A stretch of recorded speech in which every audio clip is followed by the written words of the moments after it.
The struggle was evident. When Islamic State fighters invaded the town of Palma in March, this hotel was raided too. A police officer said he found the reception overturned and rooms littered with victims' clothing. This is a hotel that hosted many foreigners at the time of the attack. Many foreigners thought it was the best place to find protection, so they ran here. They had security, but the insurgents were stronger. They broke into the hotel and took 12 citizens of different nationalities, tied them up, and beheaded them. Showing journalists around the hotel, he points to a patch of earth. He said he buried the bodies here, himself. This is only the latest offensive by ISIL-linked groups in Mozambique, and what has become an especially violent month. In a coordinated attack, insurgents seized Palma, this coastal town that lies close to a multi-billion-dollar liquid neutral gas project. It's crucial for the Mozambican economy. The assault claimed dozens of lives, while the UN says more than 11,000 were forced to flee. The northern province of Cabo Delgado has seen an increase in fighting since 2017. Some believe ISIL-linked fighters are trying to establish a caliphate here, but regional leaders say they won't let that happen. The recent attacks in the town of Palma have recently demonstrated the magnitude of the problem at our doorsteps. On Thursday, a delegation of 16 southern African countries met to discuss the latest violence in Mozambique. The Southern African Development Community, or SADC, is charged with finding a solution to the unrest.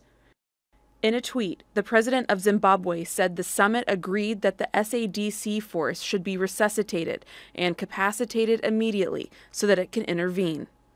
The violent escalation of an insurgency in the north of the country has sparked fresh concerns about security in southern Africa, a region that has enjoyed relative stability in recent decades. But with these recurring attacks, hope is scattered. It was bright, but then the light began to deteriorate. And it wasn't at a slow pace, it was rapidly deteriorating.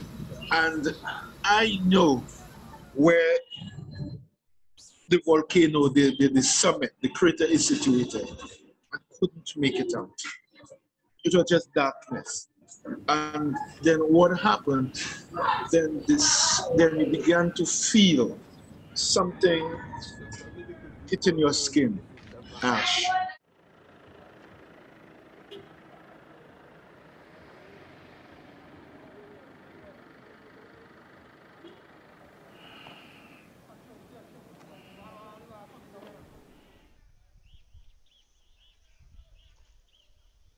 On Adenara, a community tries to come to terms with the devastation that hit their island. As victims are pulled from the mud, people crowd around to see whether it's their loved one that has been found. Many have been unable to contact family and friends, and hundreds of houses were destroyed. Everyone here has no choice but to start again. I could not save anything. Everything is gone. I could only save myself. The small island in East Flores was among the worst affected in the weekend's flash floods and landslides. We got hit by this disaster. We lost everything. All we have are the clothes we are wearing. The extreme weather was brought on by a tropical cyclone. As the storm system moves further away from the Indonesian archipelago, conditions are easing and authorities hope they will be able to bring in more help for the island. What we need the most is heavy machinery. We have been asking for it from day one, but we know that some of the roads were cut off because of the disaster and the sea was rough, so we weren't able to bring it in at that time. Some aid has arrived and the local government set up a public kitchen to help feed the community. But around the province, people need more food, water, face masks and other essentials. Together with the military and social ministry, we are working and moving to show that we are here and helping people. In neighbouring East Timor, the capital Dili experienced its worst floods in decades. Rescue crews are desperately trying to reach those most in need, in remote areas and informal settlements, but conditions are challenging. Since the pandemic began, Jandira Freire has been receiving a monthly $50 subsidy. but not from the federal government, nor in Brazilian reais. The seaside town of Maricá, where she works, lives off oil royalties and has decided to spend the money on social plans. It created its own virtual currency, the Mumbuca, to help the poor and the local economy. Since we can only use mumbukas in our town, the local commerce is still thriving, and we were able to keep our doors open when so many in other parts of the country have closed theirs. 43,000 Brazilians living in Maricá have been able to make ends meet thanks to their Mumbuca cards. But in the rest of Brazil, millions have been left with nothing after the government suspended financial emergency aid last January, just as COVID-19 infections began spiraling out of control. In half a year, the number of Brazilians living in poverty has tripled from 9.5 million last August to more than 27 million in February. Analysts say the situation now is much worse. March was one of the deadliest months in the pandemic, forcing new lockdowns. The government decided to resume the emergency aid this month, but since money is scarce, the handouts will be smaller than last year, an average of $44 per month until the end of July. The government promised handouts to 44 million Brazilians, which is much less than the 68 million who benefited from the first emergency aid package. Valdir Canella tells us he is counting the days to receive the promised help. He lost his job and home. Everything he owns is in this supermarket cart. Since last year, more than 700,000 companies have gone bankrupt. This is dramatic. 14 million jobs were lost in a year and a half. On Wednesday, the government will move ahead with privatization efforts by auctioning licenses to operate 22 airports. But economists say Brazil will only be able to attract major investments if it proves it can control the pandemic. So far, President Jair Bolsonaro has downplayed the virus, which has killed more than 330,000 people. Defying Myanmar's military is a gamble that could cost these protesters their lives. Still, they rally. Here in Mandalay, they took to the streets, knowing all too well that they might not make it home alive. Further to the southeast, these protesters also wanted to show their opposition to military rule. But the army is stamping out dissent wherever it can. This footage, filmed through a slit in a window, shows police officers raiding homes in Bago. Activists say dozens of people were killed, with one group putting the death toll at more than 80. Now, a potential turning point in the eastern state of Shan, where a group of ethnic armies joined forces to attack a police station, killing at least 10 officers, according to local reports. It's the biggest sign yet that the country is sliding into civil war. A point made at a virtual meeting of the UN on Friday as representatives of Myanmar's parliament called for action. I would like to repeat again, our people are ready to pay any cost to get back their rights and freedom. At the meeting, Washington's ambassador to the UN called on world powers to impose an arms embargo and sanctions on the military rulers. But those calls are likely to fall on deaf ears. Both China and Russia are allies of the junta and have ruled out taking action for now. As soldiers' shots ring out, demonstrators respond with fireworks. They've erected barricades to slow the army's advance into the southern city of Bago. The crackdown has been harsh. Several local sources say the security forces used rocket launchers in their assault. Dozens of people were reportedly killed. The hunt for pro-democracy protesters continues throughout the country. In this amateur video filmed in Pekan, soldiers opened fire on an unarmed civilian trying to escape. More than 600 people have been killed since the coup 2 months ago, though the army has downplayed the crisis. Our government and ministries are now running well. In the health sector, the military doctors from military hospitals are taking part in providing healthcare services. We believe it will go back to full operation soon. The army's violent crackdown against its citizens continues to have international repercussions, too. After criticizing the military coup, Myanmar's ambassador to the UK was locked out of his embassy by colleagues loyal to the regime, a move condemned by the British government. Meanwhile, the UN Special Envoy for Myanmar has arrived in Thailand as part of efforts to find a diplomatic solution to the post-coup crisis. However, the military has rejected the envoy's request for a visit. The United Kingdom left the European Union over a year ago, but CBS News contributor Simon Bates says it feels like Brexit will simply never end. Here's London Calling, and we should note that Simon's opinions are his own and do not necessarily reflect those of Viacom CBS or its subsidiaries. A word of thanks to you, America. Thanks for not asking how Brexit's going. Come on, you must remember Brexit. Britain leaving the European Union. I bet you thought it was all over, but it isn't. You see, Britain finally quit the EU structures at the end of last year. Leaving was meant to bring us eternal happiness and wealth, and we were promised a bright new future, but that hasn't quite happened yet. Let's start with the British companies who trade with Europe. Many have found that costs have skyrocketed because the new paperwork is a nightmare. So, scores of them have thrown in the towel and simply stopped exporting to EU countries. In desperation, Boris Johnson's government is sending panic emails to thousands of British businesses offering to pay for their tuition in the new complex customs arrangements. Now on to Britain's farmers, who admittedly are pretty notorious grumblers. They claim that their incomes have dropped because barriers to export to European countries have risen. It's almost as if the EU wanted to punish us for leaving their club, but they wouldn't do that, would they? So, to Britain's fishermen. Just a tiny part of our economy, but a lifeline for small towns on the coast. They believe they've been betrayed. Nobody told them that so many EU boats would continue to fish in British waters. And nobody told 1.3 million British expats living in the great cities of Europe that many of them would now be treated like third-class migrants. And finally, Brexit has wobbled the rather sensitive peace arrangements in Northern Ireland. Some in the Protestant community feel that the new trading deal has created barriers between Northern Ireland and the rest of the UK. The last few days have seen violent protests, with petrol bombs on the streets again. So, thanks, America. Thanks for not bringing up Brexit. It's all going fine. Really. That's London Calling for today. This is Simon Bates for CBS.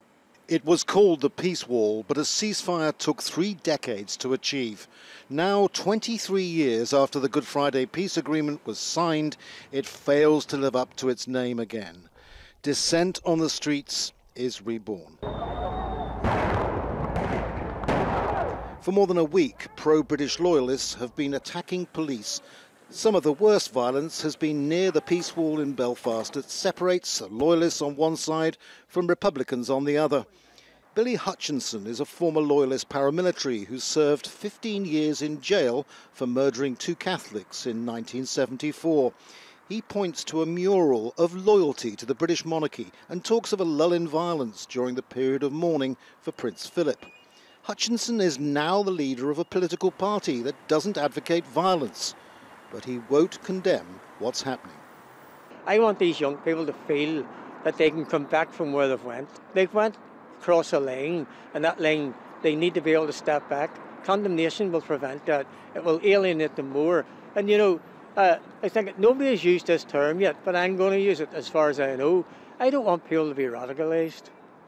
The Brexit trade deal had a late switch of plan to put a border across the Irish Sea that separates Great Britain from Northern Ireland. There's a customs post on this side. Among the vexed issues has been chaos on imports coming in, which are all subject to European Union regulations. Put simply, even the more moderate loyalists feel they've been betrayed and alienated by Brexit.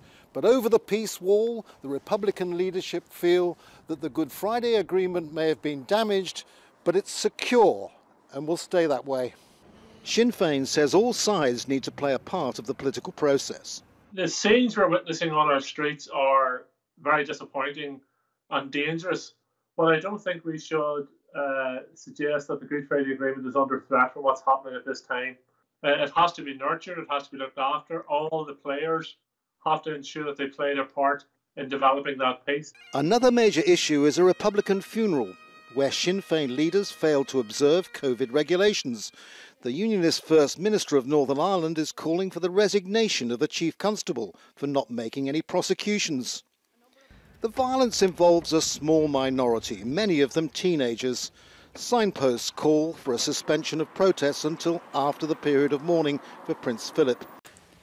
Beijing is stepping up its presence in the South China Sea. The Chinese government has maneuvered hundreds of militia ships into the disputed waters, effectively blocking access for the maritime activities of other nations. A report in the New York Times says China is attempting to, quote, accomplish by overwhelming presence what it has been unable to do through diplomacy or international law. China's recent moves come after they built and fortified with military bases a series of man-made islands in the region starting in 2014. They did so despite competing claims from Taiwan, the Philippines, Malaysia, Brunei, and Vietnam. The U.S. has no official position on territorial claims in the South China Sea, but has criticized China's tactics. U.S. Navy warships have been dispatched to patrol the area 3 times since President Biden took office. The New York Times Beijing bureau chief, Stephen Lee Myers, joins me now from Seoul, South Korea. Thank you very much, Stephen, for being with us. So what do these latest moves say about China's military and political posture? I think China is very intent on controlling these claims that they've made virtually over all of the South China Sea, based on historical claims that these have been traditional fishing grounds for the Chinese for centuries. And they've built up islands, as you mentioned, that out of what were essentially just reefs, uninhabited spaces. Over the last few years, they've built entire cities on them. And in this case, what they've done is in a reef that's claimed by the Philippines, parked essentially hundreds of ships, beginning in March and then continuing even now, despite the protests that the Philippines and the Vietnamese have made. And how are nations with competing claims responding to China's recent moves, and how does the need for vaccines complicate this? Well, in the case of the Philippines, once they noticed the presence of so many ships, at one point more than 200, they protested diplomatically by calling in the ambassador in Manila. But there's not a lot they can do other than use force to expel them. And that's the challenge for these other nations. The Philippines, Vietnam also claims the same islands in this area. And, you know, it's obviously a major escalation to use force against the ships. And I think China knows that. In the case, you know, in the Philippines in particular, you know, they are relying on Chinese vaccines to handle the pandemic. And some of those arrived, in fact, just last week, the first batch, and they're expecting more. So it's a delicate dance that they have to conduct with the Chinese, you know, to protect with their own claims, but then also not alienate the Chinese government. Can we just take a step back for a moment? You touched on this a moment ago, but how massive an undertaking has this been for China with respect to building up these areas? You talked about, for instance, building up on a reef that had been claimed by the Philippines as territory of the Philippines. But when you talk about building up what essentially is infrastructure, right, in the South China Sea, there really was nothing like this there just a few years ago. While piecing together the remains of an ancient civilization, archaeologists in Egypt came across something unexpected. Clay pottery, wine vessels, and colorful jewelry from a city that has not been seen in 3,400 years. We believe that this golden lost city is the most important discovery after the discovery of the tomb of Tutankhamun. I call it golden because it was found in the golden age of Egypt, 1391 BC. I called it lost city because it was lost. No one really believed that the city could exist here. It's the largest ancient city ever found in Egypt, according to the team that discovered it. Several neighborhoods and homes with walls nearly 3 meters high, a bakery, kitchen, and areas for making sandals and sewing clothing, and people who may have worn them. It's believed this is where worship of the sun god Aton began. The discovery of this city has given us insight into the daily lives of ancient Egyptians. We've always believed that ancient Egyptian culture was one of death and resurrection, but now we know these details about the lives of the ancient Egyptian. On the west bank of the Nile River, it's a once-in-a-century finding, dating back to the rule of King Tutankhamun's grandfather. And Egyptologists say they're just getting started. Andrew Chappelle, Al Jazeera. A pilot program in California is monitoring wastewater to detect COVID-19. Officials have been using the technique to help schools reopen safely and reduce the risk of an outbreak. Nichelle Medina reports from San Diego. Students at Vista Grande Elementary School in San Diego are back on campus, ready to learn. This robot is a big reason why. It's placed on top of a manhole cover to examine the wastewater below for signs of COVID. We have about 120 of these on campus. It just sucks up some of what it finds there, and if there's any COVID in it, hopefully we're going to see it. Dr. Rebecca Fielding Miller with UC San Diego's School of Public Health says the concept of monitoring wastewater isn't new. It's been done on college campuses for years. This time, scientists developed a model that would work in schools. We know that COVID, you can detect little pieces of the virus in feces, sometimes even before somebody would test positive. The wastewater robot is part of the Safer at School's Early Alert System, or SASE. It's being tested at 10 schools and 2 daycare centers. In addition to the robots, staff members swab classroom floors and surfaces looking for COVID. A positive reading triggers individual testing and safety protocols. We have managed to catch a number of cases before they became outbreaks using this system. The hope is for schools across the country to implement the program. The cost of the robot is about $3,000. I will say it is less expensive than a diagnostic COVID-19 test for everybody on campus once a week, certainly. And for those inside the classroom, it brings peace of mind and a safe return to school. Nichelle Medina, CBS News. October 2020 saw the start of a bitter struggle in Poland.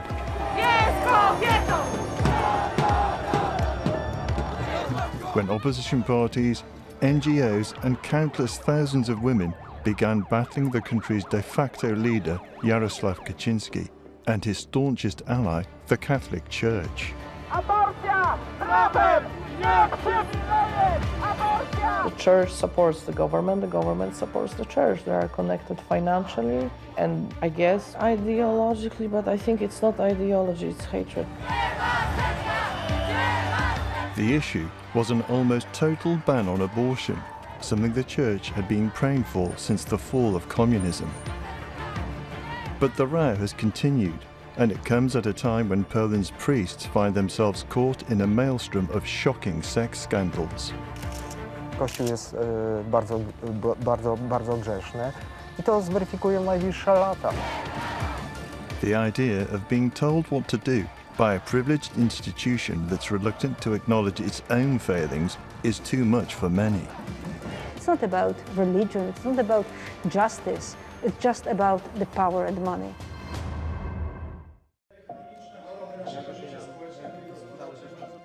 Though neither president or prime minister, Jarosław Kaczynski, leader of the governing Law and Justice Party, is undoubtedly the man who calls the shots in Poland. Well, he's the leader of our political camp that has changed Poland significantly over the last 6 years. He is unquestionably Poland's most controversial politician. Kaczynski is running this country. There's one figure that decides the Messiah, and that's the wrong path. That's not how democracy should work, obviously. And it's fair to say, he and his party have something of a special relationship with Poland's Catholic Church. Under Kaczynski's government, it has enjoyed unbridled support. This is no surprise to anyone. We are a conservative party Polish nation is very much, our values are very much based on Christianity.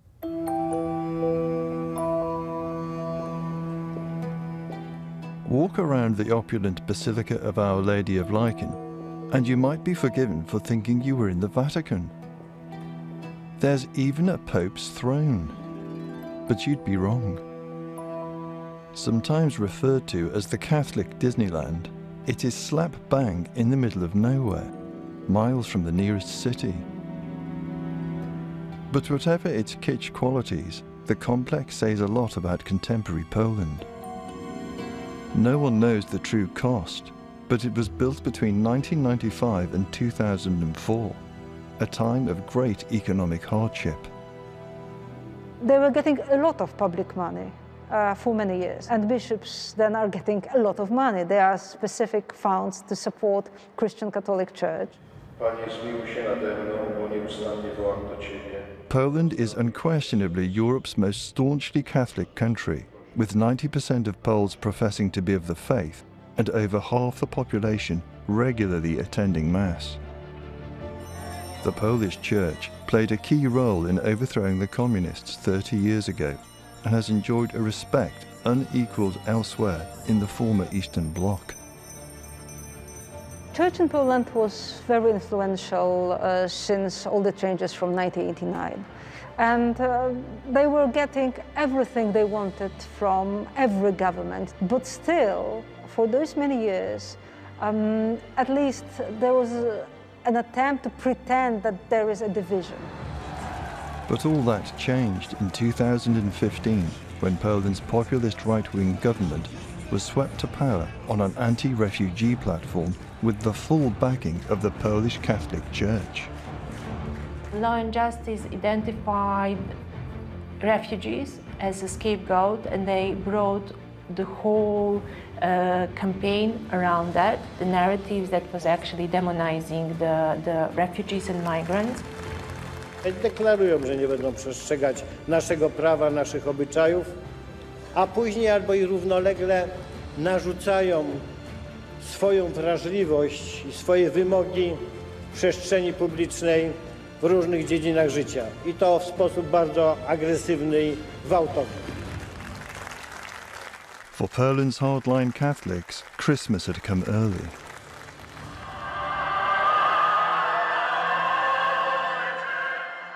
Once in power, Kaczynski's Law and Justice Party, seen here at a televised Catholic extravaganza, wasted no time in increasing state subsidies for the church, expanding religious education, and restricting access to the morning after pill.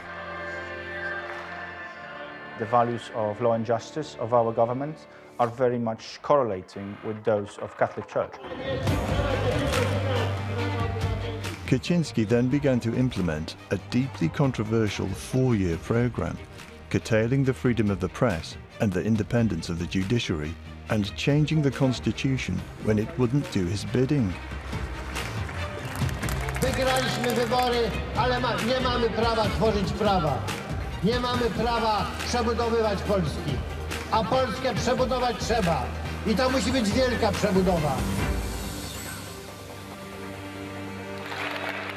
4 years on, with another election looming, Kaczynski turned his fire on the LGBT community.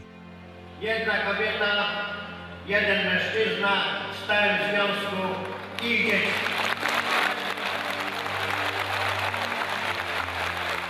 They find an enemy and then they try and scare the people with that enemy.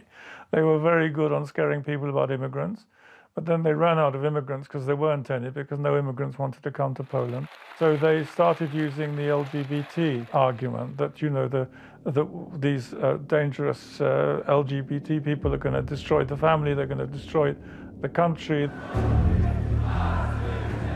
Perhaps most alarming of all, Kaczynski and his supporters promoted an imaginary threat to children from what he calls the LGBT lobby, whilst at the same time playing down more legitimate allegations of child abuse by clerics. The problem is not exactly the pedophilia. The problem is homosexuality. It's a threat for us, for our traditions, for our faith, and also for our kids. I don't want my kids to live in a Poland run by LGBT. We are Christian nationalists. We're trying to obey the rules of the Catholic faith.